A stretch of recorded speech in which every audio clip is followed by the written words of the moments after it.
Morning all, just packing up for a pretty solid trip this one. Gonna head down to Esperance and hopefully camp ashore on offshore on some of the islands.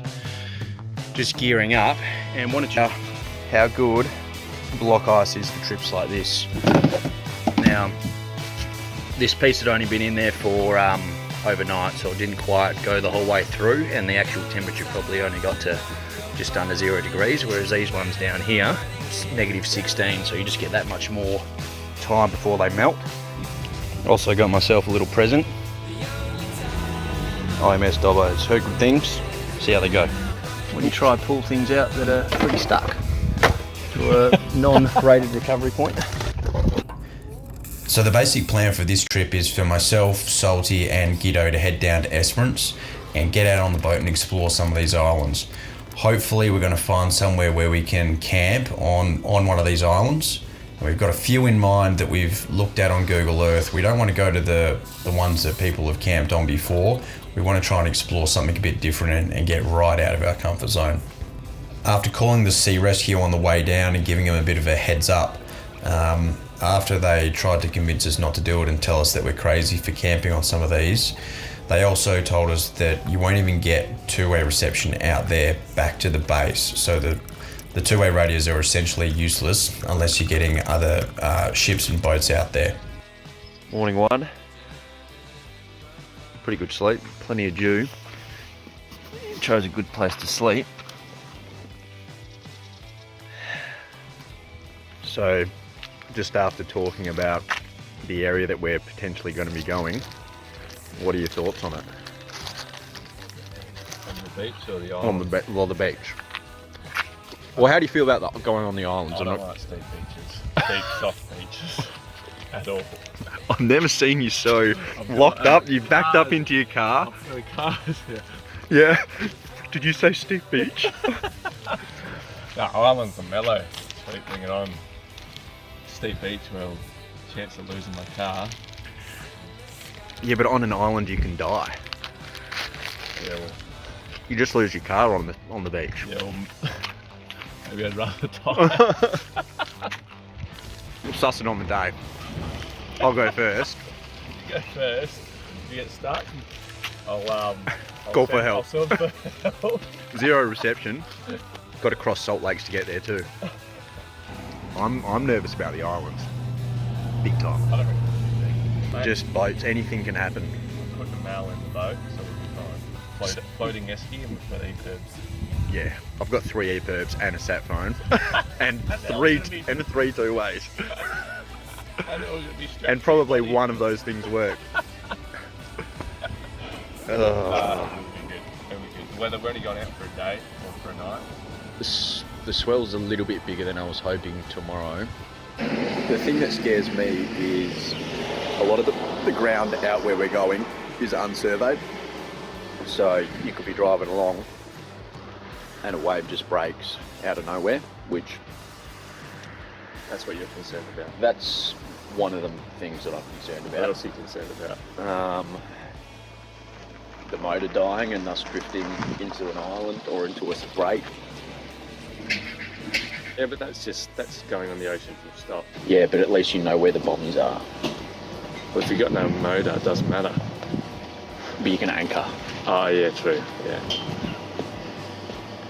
Except on the side of these bombies, it's like 70 metres. So you don't even have enough rope. Attach a few leg ropes to it as well. Imagine being anchored up and it's just holding you just outside the break and you're going up them, but not falling. Oh. You're adding to your fear right there. Oh. Just go back to you on the beach, mate. So, I'll watch you going on the beach, and I'll be I'll supportive. happily do the beach. When I go there, I'll be shitting myself. That's my biggest fear. And my biggest fear is getting the car bogged on a steep beach and having no way of getting it out of there. But you can always winch to me, as long as one of us is on hard. But the thing is, we have to gas so the whole way. hard. Yeah. So, like, once you're stuck, I think. We won't have enough rope, that's the thing. I've got a lot of 200-pound mono. Although, I've got my screw-in sand anchor as well. Even if it's just getting a couple metres at a time. to get you onto the. Yeah. Might take you all day. Might not be able to get back to Gido and pick them up off the island in time. Sorry, kids. Sorry, mate. You're just like, oh, where the fuck are these guys? Probably no phone reception out there. Yeah, just weighing up that point of when to hit the EPIRB. Yeah. Like, nah, I'll give them a couple more days. Yeah, I'll get some. What's the plan, Ledge? Pub grab. Pub grub? Pub grab, get insight on the outer islands. Check that the swell's pretty small. So, and that you can kind of see there's not really much happening on the leeward side of the islands, which is good news for us. Yeah. It's exactly what we want to see.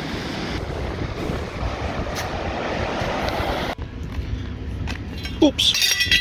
Had our quick trip to the bar, as you can just see, and just needed to get one last thing from Bunnings. Good old Star Picket, just as a double insurance and a stainless shackle for when we're anchored up. Alrighty. We are getting closer now. Tomorrow morning's when we're venturing off, and we're just packing up everything. Yeah, looks around that, mate. Getting our first vino in for the hour.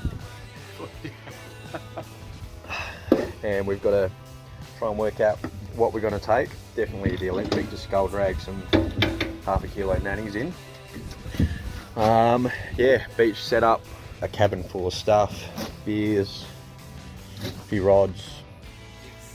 Yeah, heaps of stuff. All the hiking stuff. What do we roughly got? Camera gear. So I got camera gear.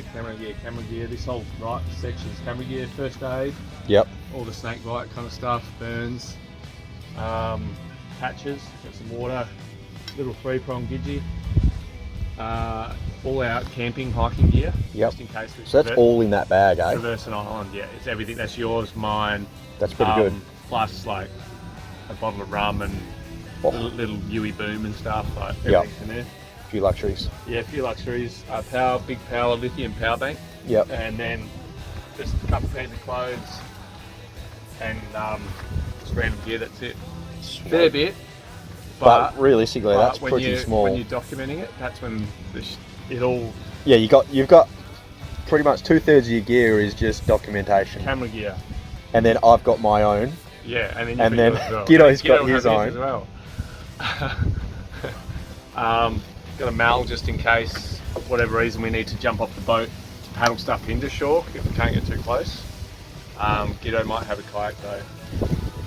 And then, so in here is also all of our meals. So we've got all our freeze-dried yeah. meals. Yeah. So tuna mornay, like lamb fettuccine, casseroles, Yep. smoothies. All right, let's do it. Sweet. What do you want first? More vino, please. So we got a bit reined in. It's washing the dishes. Most of the gear is pretty much packed into the boat. Once Gido gets here, we'll throw the rest of his stuff in, and we'll be sweet. Just got to clear some weed out tomorrow before we get in the water. I've got hiccups. But yeah, apart from that, mate, I think we're pretty good. Sat phone checks, that's all good. We can reach people. Plenty of vino. I think that's about all that we really need to make sure of, eh? Gido just messaged, but we'll check that later. Yeah, Roger. Over the winter swells, seaweed will get broken off the reef and washed up on the beach, and old mate here just clear it out for us. Yeah. So we've got a few safety things that we're bringing. We've got a satellite phone as the main thing, and I'll be good at using a check-in system with one of my mates in Perth, so he knows exactly where we're going, the exact route that we're going, and we'll check in with him every 4 hours, and if he doesn't hear from us, then he'll call the sea rescue and alert them, who also have a rough idea of where we're going. And yeah, if we end up on these islands, you definitely want to have a spare two-way that you can bring over to the island with you, and an EPIRB if possible. Before you build it up too high to the kicks in the sky.